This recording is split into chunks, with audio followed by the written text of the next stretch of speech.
আপনারা দেখছেন সময়ের কণ্ঠ, সঙ্গে আমি জামিতুল ইসলাম। রাজ্যের মুখ্যমন্ত্রী মমতা বন্দ্যোপাধ্যায় মুর্শিদাবাদ সফরে যাচ্ছে।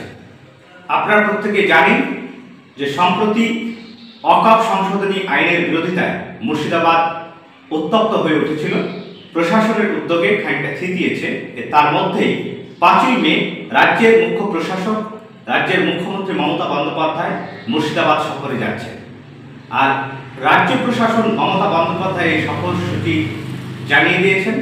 আর তারই মধ্যে মুর্শিদাবাদ জেলা প্রশাসন মুর্শিদাবাদের মমতা বন্দ্যোপাধ্যায়ের সফরে এবং প্রশাসনিক সভাস্থা কার্যত প্রায় শেষের মুখে, অনেকটাই কাজ কমপ্লিট। আর তারই মধ্যে এই মমতা বন্দ্যোপাধ্যায় মুর্শিদাবাদ যাওয়ার যে নিশ্চিত হওয়ার পর ক্ষতিগ্রস্ত পরিবাররা আশায় বুক বাঁধছে।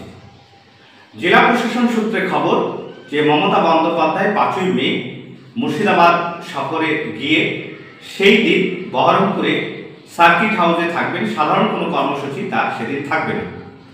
6ই মে মমতা বন্দ্যোপাধ্যায় বহরমপুর থেকে সড়ক পথে সরাসরি জঙ্গিপুরে শামশেরগঞ্জে ক্ষতিগ্রস্ত পরিবারগুলির বাড়িতে বেশ কয়েকটি গ্রামে যেতে পারেন এবং তারপর মমতা বন্দ্যোপাধ্যায় ধুলিয়ানে একটি কর্মসূচি করবেন। আর তারপরে মমতা বন্দ্যোপাধ্যায় ঠিক 6ই মে দুপুর 2টো নাগাদ সুতির ছাপঘাটি ময়দানে একটি প্রশাসনিক সভা করবেন।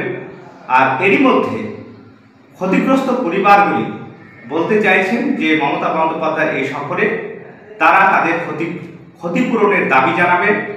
ইতিমধ্যে এই ক্ষতিগ্রস্ত পরিবারদের মুর্শিদাবাদ জেলা প্রশাসন তাদের বাড়িঘর, দোকান এগুলো মেরামতির জন্য বেশ কিছু সিমেন্ট, বালি, পাথর, লোহার লড ইত্যাদি প্রদান করেছে।